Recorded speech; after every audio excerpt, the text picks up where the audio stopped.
नमस्कार दोस्तों, मैं नवीन सोवन सिंह जीना विश्वविद्यालय अल्मोड़ा में बीएड तृतीय सेम का छात्र हूँ और मैं आपको आज बताने जा रहा हूँ एक भारत के महान स्वतंत्रता सेनानी जिनका नाम है स्वर्गीय श्री मोती सिंह नेगी, जिन्होंने भारत की स्वतंत्रता में महत्वपूर्ण योगदान दिया और वो मूल रूप से रहने वाले उत्तराखंड के अल्मोड़ा ज़िले के ताड़ीखेत ब्लॉक के ग्राम कनोली के हैं, जो कि मेरे गांव से 1.5 किलोमीटर की दूरी पे है।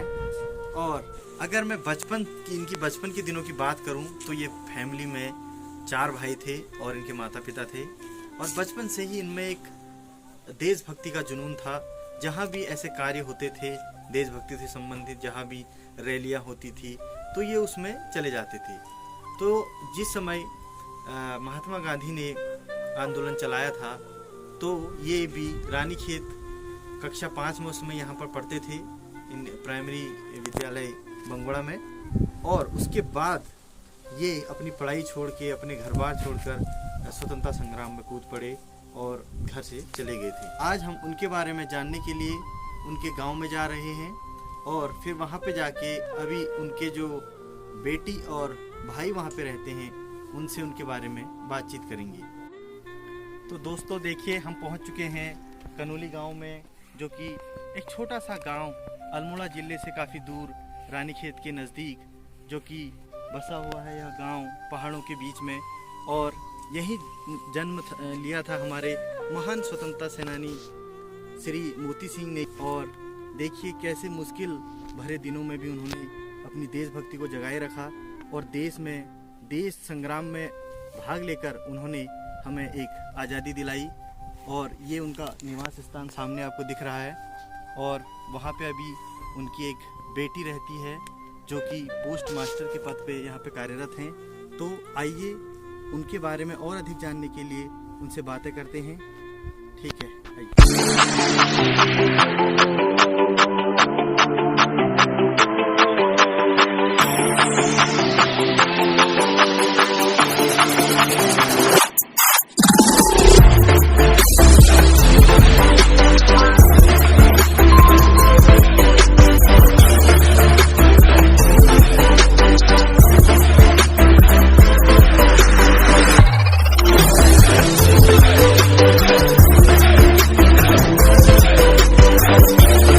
दोस्तों हम आ चुके हैं उनके घर पे और देखिए और उनको दिखाते हैं आपको क्लोज से। आइए मेरे साथ।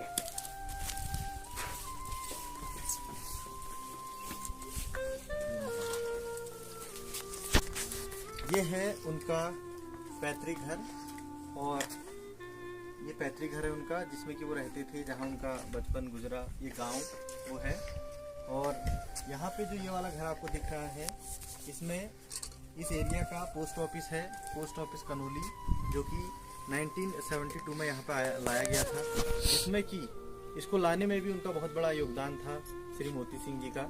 और यहाँ के पहले ही पोस्ट मास्टर वही बने थे। 1972 में जब ये पोस्ट ऑफिस खुला तो यहाँ पे मोती सिंह जी कार्यरत थे और उसके बाद जब तक उनको 60 वर्ष की उनकी उम्र हुई वो सेवानिवृत्त हुए यहीं से। उसके बाद उनकी पुत्री श्रीमती भवानी नेगी जी ने कार्यभार संभाला और अभी तक वो यहाँ पर एक पोस्ट मास्टरनी के तौर पे यहाँ पे कार्यरत हैं। और ये जो मकान है ये पहले इससे भी छोटा था और उसके बाद 1966 में इस मकान की रिपेयरिंग की गई, इसको थोड़ा बढ़ाया गया। पहले जो कि बहुत ही छोटा यहाँ पे बहुत ही छोटा था वो। तो अब हम चलते हैं श्रीमती भवानी नेगी जी के पास, जो कि अपने पिताजी की जगह पे यहाँ पे पोस्ट ऑफिस में कार्यरत हैं। तो आइए उनसे मिलते हैं और उनसे बातचीत करते हैं कि किस तरीके से उन्होंने अपने जीवन को यहाँ पे संभाला और किस तरीके से उनके भाई बहनों ने पढ़ाई करी। ये चीज़ें हम कई चीज़ें इनसे पूछेंगे। आइए।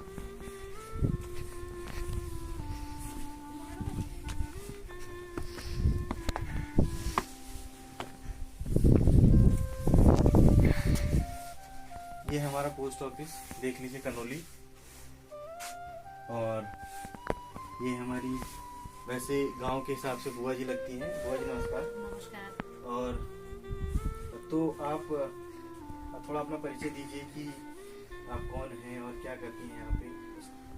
मैं तो भवानी नेगी, ये पोस्ट ऑफिस कनौली में पोस्ट मास्टर के रूप में काम करती हूँ। पोस्ट मास्टर हूँ फिर। और तो ये हैं जो हमारे स्वतंत्रता सेनानी श्री मोती सिंह नेगी जी हैं, उनकी बेटी है ये। और 72 में यहाँ पे जब पोस्ट ऑफिस खुला तो इनके पिताजी यहाँ पे एज ए पोस्ट मास्टर यहाँ पे कार्यरत थे। और उसके बाद 89 तक उन्होंने यहाँ पे कार्य किया। उसके अलावा और किस तरीके से इन्होंने पढ़ाई करी, तो बताइए आपने कहाँ तक पढ़ा और कितने भाई बहन हो आप? हम 3 भाई हैं मेरे, एक बहन हूँ मैं। और मैंने इंटर तक पढ़ाई करी। उसके बाद मेरी शादी हो गई।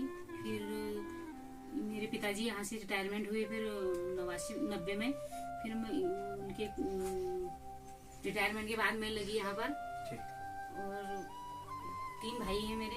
एक भाई मेरे बड़ा भाई दिल्ली में रहते हैं, ये गैस अथॉरिटी। हाँ, गैस अथॉरिटी उसके अधिकारी पद से रिटायरमेंट हो गया वो। और मझले भाई ये वहाँ थे हल्द्वानी, वहाँ प्राचार्य ये रुद्रपुर से रिटायरमेंट हुए जी।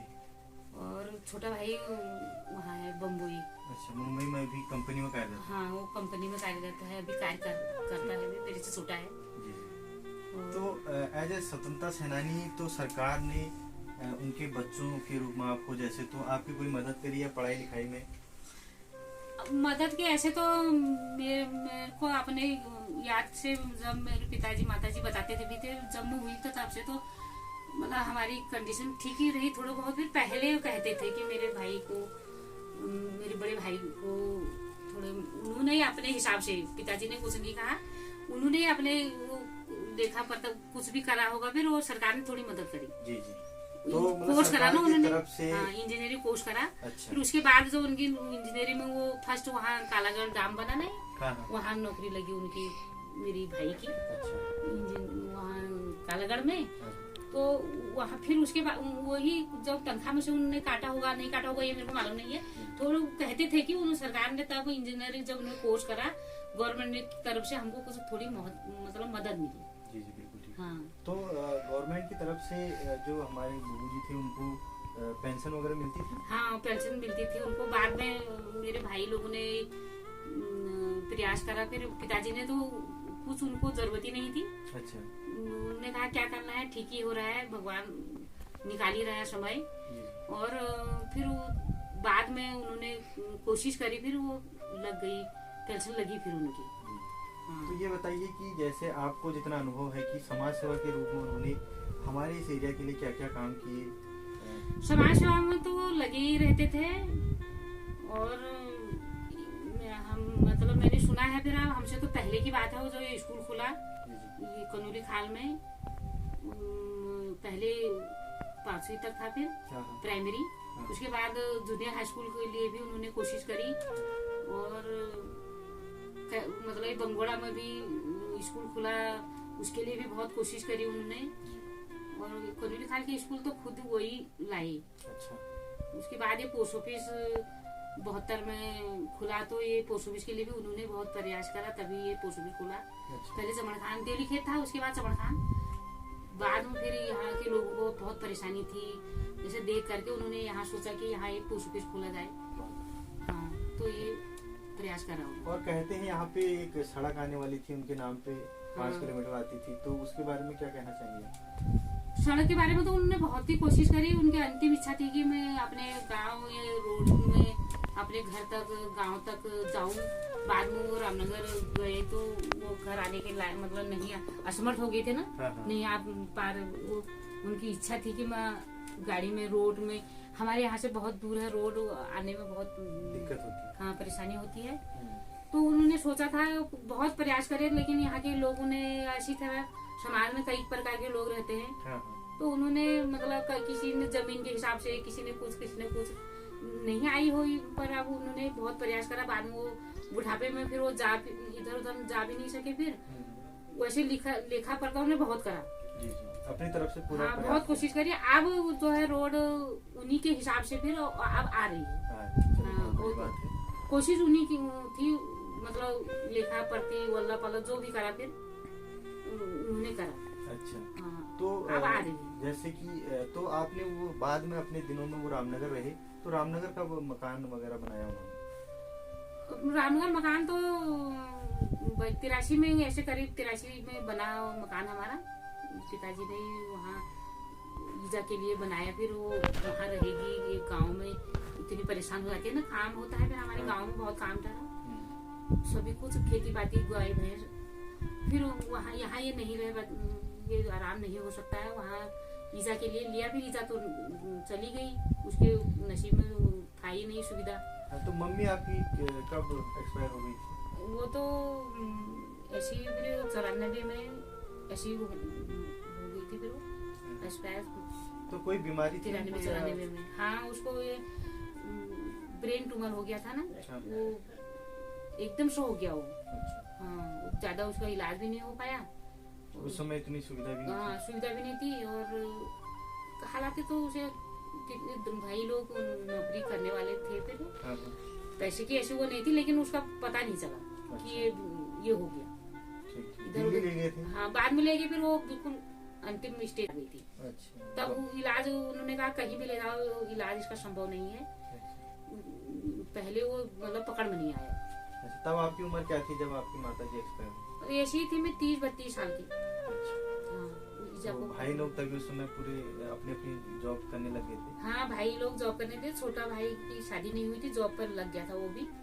और शादी नहीं हुई थी उसकी, बाद में करी शादी। पिताजी फिर वो मकान बनाए फिर रामनगर, कभी घर कभी वहाँ रामनगर ऐसे आते जाते रहते थे। फिर मैं घर पर रही हूँ उनके पोस्ट ऑफिस में, और वो आते जाते रहते थे पिताजी। चलो, आपसे बात करके बहुत अच्छा लगा। हाँ, आपका बहुत बहुत ठीक है। और यहाँ पे अभी ये समाज सेवा ये भी करी रही है एक टाइप की, क्योंकि पोस्ट ऑफिस में जितनी भी हमारी माताएं बहनें आती हैं, सब काफ़ी अनपढ़ हैं, तो ये उनकी पूरी मदद करती हैं और इस तरीके से अपने पिताजी के काम को आगे बढ़ा रही है। इनका भी बहुत बहुत धन्यवाद। नमस्ते। अगर इनके सम्मान की बात करें तो इनको क्या क्या सम्मान सरकार द्वारा दिए गए, तो 1966 के बाद उस समय तत्कालीन प्रधानमंत्री स्वर्गीय श्रीमती इंदिरा गांधी जी का कार्यकाल था। उसी दौरान इनको ताम्रपत्र से नवाजा गया, और उसके बाद 2008 में तत्कालीन राष्ट्रपति श्रीमती प्रतिभा देवी सिंह पाटिल द्वारा इनको राष्ट्रपति सम्मान से सम्मानित किया गया। 1969 में रिटायरमेंट के बाद, पोस्ट मास्टर के पद से रिटायरमेंट के बाद, उन्होंने रामनगर में कोटद्वार रोड पर स्थित उन्होंने अपना एक मकान बनाया, और अपने जीवन के अंतिम क्षणों में वो वहीं पर रहे। और स्वास्थ्य खराब होने के कारण 21 अगस्त 2020 के बाद, पोस्ट मास्टर के पद से रिटायरमेंट के बाद, उन्होंने रामनगर में कोटद्वार रोड पर स्थित उन्होंने अपना एक मकान बनाया, और अपने जीवन के अंतिम क्षणों में वो वहीं पर रहे। और स्वास्थ्य खराब होने के कारण 21 अगस्त 2020 को इन्होंने अंतिम सांस ली। और इस दिन यह दिवंगत आत्मा हमारे बीच से चली गई, और इनके सम्मान में सरकार ने इनको गार्ड ऑफ ऑनर से सम्मानित किया, अंतिम विदाई दी। और 99 साल की उनकी जो ये जीवन की यात्रा है, बहुत ही कष्टपूर्ण रही। और आपने देखा होगा कि किस तरीके से एक छोटे से गांव में रहकर भी इन्होंने देश प्रेम को बरकरार रखा और अपनी देशभक्ति दिखाई। तो हम किसी भी स्थान पर रहें, हम ये नहीं कह सकते कि ये स्थान छोटा है, ये बड़ा है, तो हम अपनी देशभक्ति कहीं पर भी दिखा सकते हैं। अगर आप अपने समाज के लिए कुछ कर रहे हैं तो आप देशभक्ति कर रहे हैं, अपनी देशभक्ति आप वहाँ पे दिखा रहे हैं, और लोग भी आपसे ज़रूर कुछ सीखेंगे। और यह कहानी हमको बहुत कुछ सिखाती है। आपने देखा होगा किस प्रकार से उन्होंने अपना जीवन यापन किया, उसके बाद भी उन्होंने इस देश के लिए अपना जीवन न्यौछावर कर दिया। तो हमें इससे बहुत कुछ सीखने को मिलता है। और अंत में मैं यही कहना चाहूँगा कि मेरा सौभाग्य है कि मुझे ऐसे महान पुरुष के बारे में बताने का मौका मिला। और बहुत बहुत धन्यवाद आप सभी का, आपने अपना अमूल्य समय मुझे दिया। धन्यवाद।